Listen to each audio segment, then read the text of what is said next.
With PS Parihar channel में आपका स्वागत है। सुबह के इस वीडियो में ऐसी सूचनाएं होती हैं जो विभिन्न समाचार पत्रों पर छाई हुई होती हैं और विद्यार्थियों के लिए आवश्यक होती हैं।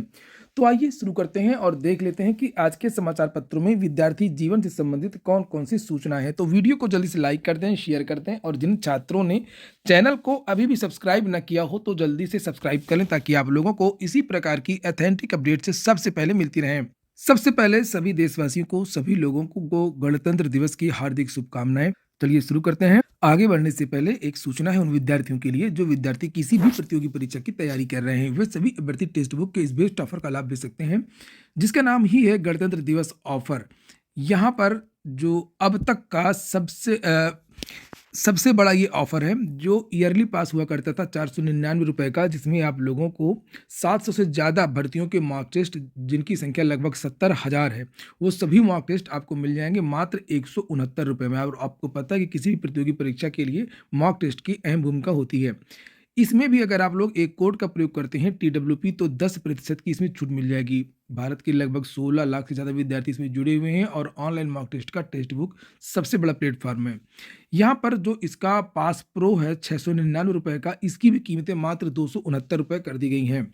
12 से अधिक भाषाओं में मॉक टेस्ट उपलब्ध है। आप किसी भी भर्ती की तैयारी कर रहे हो, चाहे वो रेलवे हो, SSC हो, UPSSC हो, बैंक हो, UPSC हो या कोई भी स्टेट सिविल सर्विस हो, सभी भर्तियों की इसमें मॉक टेस्ट मिल जाएंगे और ये सारे आपके लिए ओपन हो जाएंगे।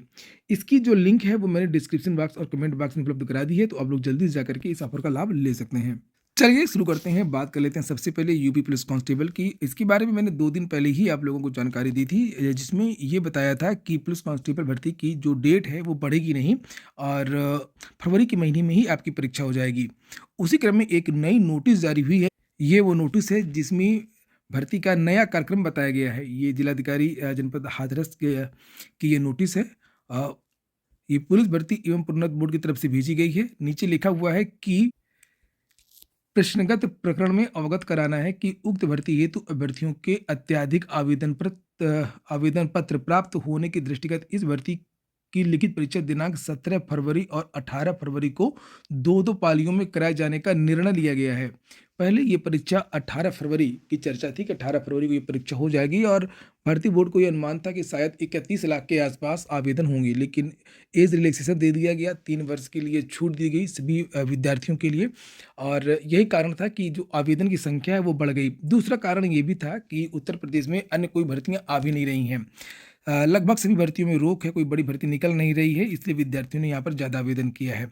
नीचे यहाँ पर लिखा हुआ है कि अतः अनुरोध है कि उपरोक्त परीक्षा केंद्रों में दिनांक 17 फरवरी एवं 18 फरवरी को लिखित परीक्षा संपन्न कराने तथा दिनांक 16 फरवरी 2024 को आवश्यक तैयारी हेतु परीक्षा केंद्र उपलब्ध कराने की सहमति संबंधित परीक्षा केंद्र से प्राप्त कर इस बोर्ड को दिनांक 27 जनवरी 2024 तक प्रत्येक दशा में बोर्ड की ईमेल लिखा हुआ है पर उपलब्ध कराने का कष्ट करें। तो आपकी जो परीक्षा है वो 17 और 18 फरवरी को होने जा रही है। इसके हिसाब से आप लोग तैयारी कर सकते हैं। और जो पोस्ट वायरल होती रहती हैं समाचार पत्र की कटिंग वगैरह एडिट करके, उन पर बिल्कुल भी मत जाइए। या तो आप ऑफिशियल वेबसाइट का इंतजार करिए या फिर आप लोग मेरा चैनल देखते रहिए, वहाँ पर आप लोगों को ऑथेंटिक न्यूज़ दी जाती है। अगली सूचना दिल्ली पुलिस कांस्टेबल की है। लिखा है कि कर्मचारी चयन आयोग ने दिल्ली पुलिस में कांस्टेबल भर्ती परीक्षा 2023 का अंतिम चयन परिणाम जारी कर दिया है। SSC ने 6,976 अभ्यर्थियों को चयनित घोषित किया है जिनका मेडिकल परीक्षण दिल्ली पुलिस विभाग की ओर से किया जाएगा और इसके बाद नियुक्ति मिलेगी। SSC ने 5 माह के भीतर यह परिणाम जारी किया है। इस भर्ती का विज्ञापन 1 सितंबर 2023 को जारी किया गया था। आवेदन की प्रक्रिया पूरी होने के बाद 14 नवंबर से 3 दिसंबर तक ऑनलाइन परीक्षा आयोजित की गई थी। एक वैकेंसी भी है। NCERT में कई पदों पर वैकेंसी निकली है, असिस्टेंट एडिटर, प्रूफ रीडर और अन्य पदों की है। और इसके लिए यहाँ पर लिखा कि इंटरव्यू की जो डेट है वो 1 फरवरी से 3 फरवरी के बीच में होंगे। पात्रता यहाँ पर लिखी है, website ncert.nic.in। Common university entrance test PG के लिए अब 31 तक करें ऑनलाइन आवेदन। जितने भी केंद्रीय विश्वविद्यालय हैं, बड़े विश्वविद्यालय हैं, वहाँ पर अगर आप लोगों को पोस्ट ग्रेजुएशन की डिग्री लेनी है तो आप लोगों को ये एंट्रेंस देना होगा। लिखा विश्वविद्यालयों और कॉलेजों में शैक्षणिक सत्र 2024-25 में स्नातकोत्तर प्रोग्राम में दाखिले की CUET के लिए 31 जनवरी 11:50 बजे तक ऑनलाइन आवेदन भर सकते हैं। नेशनल टेस्टिंग एजेंसी ने उम्मीदवारों और हितधारकों की मांग पर इसकी डेट बढ़ा दी है। NTA के वरिष्ठ अधिकारी ने बताया कि छात्र हित को देखते हुए यह कदम उठाया गया है। वहीं पर इलाहाबाद विश्वविद्यालय की बात करें एडमिशन की, तो जानकारी दी गई है कि फरवरी में प्रवेश प्रक्रिया शुरू करने की तैयारी है। इलाहाबाद विश्वविद्यालय में शैक्षिक सत्र 2024-25 की प्रवेश प्रक्रिया को लेकर के तैयारियां शुरू कर दी हैं और इसके लिए नए सत्र के लिए प्रवेश निदेशक और क्रीट निदेशक की नियुक्ति हो चुकी है। अब अगले सप्ताह प्रवेश समिति की बैठक भी कर ली जाएगी। इलाहाबाद विश्वविद्यालय फरवरी के पहले सप्ताह में प्रवेश की रूपरेखा तैयार करेगा और संभव है कि फरवरी में ही आवेदन की प्रक्रिया भी शुरू कर दी जाएगी। अगर आप लोगों ने वीडियो को लाइक ना किया हो तो वीडियो को जल्दी से लाइक कर दें ताकि आप लोगों को इसी प्रकार की अपडेट मिलती रहे और चैनल को सब्सक्राइब भी कर लें। यहाँ पर लिखा है विराट कोहली वनडे के किंग, विश्व कप में प्लेयर ऑफ द टूर्नामेंट रहे। किंग कोहली को गुरुवार को आईसीसी ने वर्ष का सर्वश्रेष्ठ वनडे क्रिकेटर चुना। कोहली ने अपने टीम के साथी शुभमान शमी और न्यूजीलैंड के डेरिल मिचेल को पछाड़कर इस पुरस्कार पर कब्जा किया। सफेद गेंद से कोहली के लिए पिछला साल अच्छा रहा और यहाँ पर लिखा है कि चौथी बार ये पुरस्कार मिला है। और 2023 की बात करें तो 27 मैचों में कोहली ने 1370 रन बनाए हैं। इलाहाबाद विश्वविद्यालय की एलएलबी की 5वें सेमेस्टर की परीक्षा रद्द कर दी गई है। विद्यार्थियों ने आरोप लगाया था, हंगामा किया था कि आउट ऑफ सिलेबस प्रश्न पूछे गए। अगली सूचना उत्तर प्रदेश लोक सेवा आयोग की है। अभी हाल ही में पीसीएस का परिणाम जारी हुआ है, पीसीएस 2023 का। उसके बारे में यहाँ पर लिखा है कि जो बदलाव हुआ है उत्तर प्रदेश लोक सेवा आयोग के द्वारा पीसीएस की परीक्षा में किया गया है, जैसे कि सब्जेक्ट को हटा दिया गया ऑप्शनल विषय को और उसके बाद में उत्तर प्रदेश स्पेशल को रखा गया। इसके साथ में साक्षात्कार में इस बार बड़ा बदलाव देखने को मिला है। सब्जेक्ट एकेडमिक से क्वेश्चन नहीं पूछे गए, ज़्यादातर जो प्रश्न पूछे गए वो परिस्थिति आधारित प्रश्न पूछे गए और यही कारण था कि इस बार मानविकी विषय के हिंदी माध्यम वाले विद्यार्थी भी टॉप 10 में शामिल है। यहाँ पर लिखा कि पीसीएस 2023 की परीक्षा कई अहम बदलावों के लिए याद की जाएगी। पीसीएस 2023 की मुख्य परीक्षा में पाठ्यक्रम में बदलाव के साथ ही इंटरव्यू की तकनीकी भी बदल दी गई। ऐसे में मुख्य परीक्षा के साथ इंटरव्यू तक अभ्यर्थी सहज दिखे और सभी के मूल्यांकन में समान प्रक्रिया अपनाई गई। इन बदलावों के कारण इस बार परिणाम भी रिकॉर्ड समय में जारी कर दिया गया और इन बदलावों का फायदा पीसीएस 2024 और इसके बाद होने वाली अन्य परीक्षाओं के अभ्यर्थियों को मिलेगा। पीसीएस मुख्य परीक्षा में वैकल्पिक विषयों को हटा करके उसकी जगह समान अध्ययन के यूपी विशेष 2 प्रश्न पत्र शामिल किए जाने का सीधा फायदा उत्तर प्रदेश के अभ्यर्थियों को मिला है। वैसे यह सवाल लंबे समय से उठता रहा कि प्रशासन चलाने में विषयों का काम है। आयोग ने जब मुख्य परीक्षा से वैकल्पिक विषय को हटाया तो जानकारों का यही कहना था कि समान अध्ययन के लिए यूपी विशेष प्रश्न पत्र शामिल किए जाने से ऐसे अभ्यर्थियों का चयन होगा जो उत्तर प्रदेश को बेहतरीन तरीके से जानते हैं।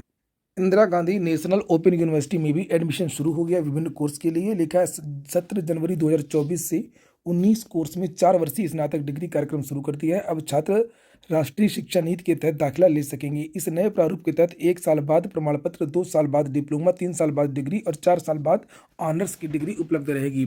पहले अगर कोई विद्यार्थी 1 साल बाद ग्रेजुएशन करते हुए छोड़ देता था पढ़ाई तो वो डिग्री बर्बाद हो जाती थी, तो अब ऐसा नहीं होगा। 1 साल बाद अगर कोई विद्यार्थी छोड़ता है तो उसको एक तरीके से सर्टिफिकेट मिलेगा, प्रमाण पत्र मिल जाएगा उसको कि 1 साल की पढ़ाई की है। 2 साल बाद अगर पढ़ाई छूटता है तो उसको डिप्लोमा की डिग्री दी जाएगी। 3 साल बाद अगर पढ़ाई छूटता है ग्रेजुएशन की तो उसको डिग्री मिल जाएगी और अगर 4 साल बाद कंप्लीट कर लेता है तो उसको ऑनर्स की डिग्री मिल जाएगी। जो लोग नियमित क्लास नहीं कर सकते हैं या किसी नौकरी में है, किसी जॉब में है, तो वे विद्यार्थी इग्नू से किसी भी कोर्स में अपनी पढ़ाई पूरी कर सकते हैं। और यहाँ पर कुछ नए विषय शामिल हुए हैं जिसको आप यहाँ पर देख सकते हैं: bachelor of arts, bachelor of science, bachelor of commerce, bachelor of arts economics इत्यादि।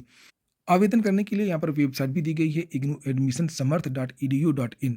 पद्म पुरस्कारों की भी घोषणा कर दी गई है। लिखा वेंकैया नायडू बिंदुश्वर पाठक को पद्म विभूषण पुरस्कार कम लोगों को दिया जाता है और इसके बाद में पद्म भूषण और सबसे ज़्यादा जो दिया जाता है वो पद्म श्री।